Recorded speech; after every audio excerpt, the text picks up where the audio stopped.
oo siiradiisa ayaa waxay noo sahlaysaa fahanka sunnada Nabi Muhammad sallallahu alayhi wasallam. Min Muhammadin sallallahu alayhi wasallam ila Kisra azim Faris, ila Qaysar azim Rum, ila al-Muqawqis azim Masr. Heer uu ka gaaro in calooshiisa uu laba dhagax ku xiro gaajo darteed, halka mararka qaarkoodna uu ahaa qani xoolaha isaga dadka u qaybinayo, kan boqol geelsii, kan 200 geelsii.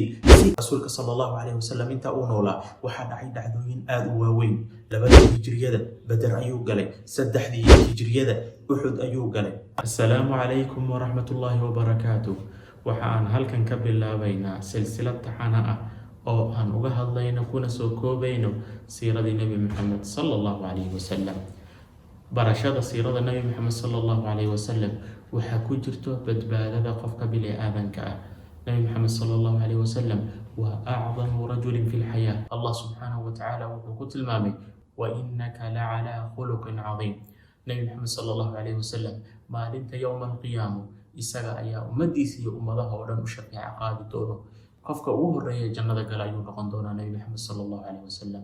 waxa loo furay Nabi Muhammad sallallahu alayhi wasallam albaabada samada markii isaga iyo Jibriil ay samada isku raaceen oo albaabka samada la qarqaraacay ayaa malagii samada ilaalinayay ayaa waxa uu yiri man wa kuma. waxa uu ugu jawaabay Jibriil yaa kula socdo, waxa ila socda Nabi Muhammad sallallahu alayhi wasallam. markaasuu malagu wuxuu yiri awa udina lah, ma loo idmay? markaasuu wuxuu ugu jawaabay Jibriil nacam waa loo idmay. markaasay galeen isaga iyo Jibriil samada. Nabi Muhammad sallallahu alayhi wasallam waxa uu galay qof bini aadan oo nool weligii meel uunan galin buu galay. waxa uu gaaray meel malag iyo bashar aynan gaarin, oo markii ay gaareen sidratul muntaha ayuu Jibriil intuu istaagay ayuu wuxuu yiri rasuul Allah, meeshan laga bilaabo hal tallaabo hore uma dhaqaajin karo, oo haddii aan tallaabo hore u dhaqaajiyo waan gubanayaa. Nabi Muhammad sallallahu alayhi wasallam horay ayuu u sii socday, Allah subhanahu wa ta'ala ayuuna kula kulmay. haddii barashada siirada Nabi Muhammad sallallahu alayhi wasallam ay waqtiyada kamida ay muhiim u tahay ummadda, waqtiga aan hadda ku jirno waqti aan uga baahi badannahay ma jirto. waxaan u baahannahay in aan ku mashquulno dhagaysiga iyo barashada siirada Nabi Muhammad sallallahu alayhi wasallam. dib u dhisida ummadda waxay noqonaysaa barashada rasuulka sallallahu alayhi wasallam, siiradiisii iyo dhammaan noloshiisii qaabkii uu dhaqmi jiray, in aan annagana baranno dadkana sii barno sifo qof walbaba uu u qaato mas-uuliyadda isaga saaran. Allah subhanahu wa ta'ala kuma weydiinayo taqsiirka iyo gaabinta qofka kale. kullu nafsin bima kasabat rahina wala taziru waziratun wizra ukhra. yawm al-qiyamah waxaa loo xisaabini qof walba iyo wixii qaabku isaga u gaabiyey, qof kale dambigiisa qaadaya ma jiro. marka barashada siirada Nabi Muhammad sallallahu alayhi wasallam waxa ay nagu kaalmaynaysaa in aan baranno qaabkii ummadda dib aan ugu dhisi lahayn. hadda ummadda muslimiinta waxay ku jiraan waqti khilaafaad iyo isqabqabsi iyo kooxo fara badan ay soo baxeen. rasuulka sallallahu alayhi wasallam horay ayuu uga digay oo waxa uu saxaabada ku yiri fa innahu man ya'ish minkum, mid idinka mid hadduu sii noolaado waxa uu arki doonaa khilaaf iyo isqabqabsi iyo kooxaysi fara weyn oo ummadda ku dhacda. rasuul Allah mar haddii ay saa dhacdo oo ay dadkii iskhilaafaan maxaad nagula talinaysaa? ورسولك صلى الله عليه وسلم يقول فعليكم بسنتي وسنة الخلفاء الراشدين المهديين. وحان إذن كل تردار ما يا سنة ضيدة هي سنة الخلفاء الراشدين. هذا سنة رسولك صلى الله عليه وسلم. وحان كبران كرنا كدي مركان دراسينه سيردي صلى الله عليه وسلم أو سيردي أيها وحي نوسه ليس فهنك سنة النبي محمد صلى الله عليه وسلم. سنة محاله مقعبة وكل قول أو فعل أو تقرير وحويان هذا أراه أما فعل لك سوري النبي محمد صلى الله عليه وسلم أما تقرير كو حاله مقعبة وحي النبي محمد صلى الله عليه وسلم هرتي سلو سميه أو أونا كهانين أو أونا ديدين ayaa waxa weeyaan taqriir noqonaysa. suuragal maaha in ummadda dib loo soo dhiso annaga oonan dib ugu laabanin siiradii Nabi Muhammad sallallahu alayhi wasallam, maadaama uu Nabi Muhammad sallallahu alayhi wasallam yahay hogaamiyaha ummadda muslimiinta. waxa aan soo bandhigi doonaa siirada nebi maxamed qaybo ka mid ah, leanno suuragal ma aha in aan ka hadalno dhammaan siiradii nebi maxamed sala allahu calayhi wasalam. arrintaasna waxa adkaynaya dhowr sababood. Sababta ugu horeysa oo ah in nebi maxamed sala allahu calayhi wasalam dhammaan siirooyinkiisii iyo dhacdooyinkii iyo qaab nololeedkiisii la wada sajilay bishakl daqiiq, qaab tafaasiil ah oo xeel dheer lagu sajilay. Marka waxa ayna taa u baahanaysaa in muuqaalo fara badan iyo waqtiyo fara badan ayay u baahanaysaa. Annagana halka waxaan doonaynaa inaan soo koobno oo aan idiin soo gudbinno waxyaalaha ugu muhiimsan. Sababta labaad ayaa waxay tahay nolosha nabi maxamed sala allahu calayhi wasalam waxay soo martay maraaxil fara badan. Mar isaga ayaa la bursanayay oo madaxiisa ayaa la raadinayay. magaaladii uu ku dhashay ee uu 50 sano ku gaaray ayaa laga bursaday oo laga ceyriyay. marna waxa weeyaan dhulku haystay oo waxa uu ahaa nin markaa u diro fariimo iyo ergooyin boqoradii waagaa jiray. من محمد صلى الله عليه وسلم إلى كسرى عظيم فارس، من محمد رسول الله صلى الله عليه وسلم إلى قيصر عظيم الروم، من محمد صلى الله عليه وسلم إلى المقوقس عظيم مصر. رسولك صلى الله عليه وسلم وقت يركهر إساقا يا لبرساني ومدحي سلا راديني، وقت يركدمنا وحا أقاري هير وبقردي وبركا جوغي ارجعوا قدروا oo uu diinta ugu yeero sallallahu calayhi wasallam. marka waxaad ka dareemi kartaa isbedbedelka marka nolosha iyo maraaxisha la maray in ay u baahan tahay muuqaalo iyo saacado aad u fara badan. mararka qaarkood rasuulku sallallahu calayhi wasallam waxa uu ahaa mid faqiir ah oo wax uu cuno la'san, heer uu ka gaaro in calooshiisa uu laba dhagax ku xiro gaajo darteed, halka mararka qaarkoodna uu ahaa qani xoolaha isaga dadka u qaybinayo, kan 100 geelsii, kan 200 geelsii, si aanan weligeed loo arag uu u infaaqinayay dadka wax u siinayay sallallahu calayhi wasallam. arrinta saddexaad ee adkaynayso in dhammaan laga hadlo tafaasiisha rasiirada nabi maxamed sallallahu calayhi wasallam.